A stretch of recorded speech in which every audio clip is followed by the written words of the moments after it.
Steven Spielberg സംവിധാനം ചെയ്ത് Emily Blunt, Josh O'Connor, Eve Hewson, Colin Domingo എന്നിവർ പ്രധാന കഥാപാത്രങ്ങളെ അവതരിപ്പിച്ച ഏറ്റവും പുതിയ ചിത്രമാണ് ഡിസ്ക്ലോഷർ ഡേ.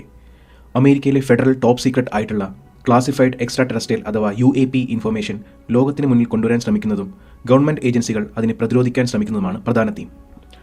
സിനിമ ഈ രണ്ട് പെർസ്പെക്റ്റീവിൻ്റെ ഓരോ സൈഡിൽ നിന്നും പ്രേക്ഷകനെ കാണിക്കാൻ ശ്രമിക്കുന്നുണ്ട്.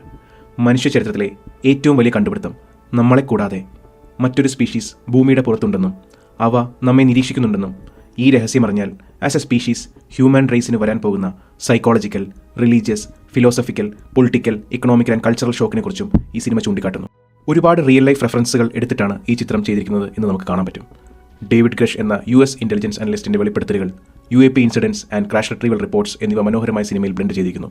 കഥയ്ക്ക് ആവശ്യമായ രീതിയിൽ ആണെന്ന് മാത്രം. എടുത്തു പറയേണ്ട മറ്റൊരു കാര്യം ഇതിൻ്റെ മ്യൂസിക്കാണ്. ജോൺ വില്യംസ് ചെയ്ത ഇതിൻ്റെ മ്യൂസിക് BGM സ്കോറുകൾ ഒരു പഴയ ക്ലാസിക് സിനിമ കാണുന്ന ഒരു ഫീൽ പ്രേക്ഷകരിലേക്ക് കൊണ്ടുവരാൻ സാധിക്കുന്നു. അവസാന 20 മിനിറ്റിലൊക്കെ നമ്മളെ വേറെ ഒരു ലോകത്തിലേക്ക് ഇത് ട്രാൻസ്പോർട്ട് ചെയ്യുന്ന പോലെ ഫീൽ ചെയ്യും. ചുരുക്കത്തിൽ ഒരുപാട് ആക്ഷൻ പാക്ഡ് അല്ലാതെ ഇങ്ങനെയൊരു സബ്ജക്റ്റ് ഒരു ഹ്യൂമൻ ആംഗിളിൽ എക്സ്പ്ലോർ ചെയ്ത ഒരു മികച്ച ചലച്ചിത്രാനുഭവം തന്നെയാണ് disclosure day. Thank you for watching.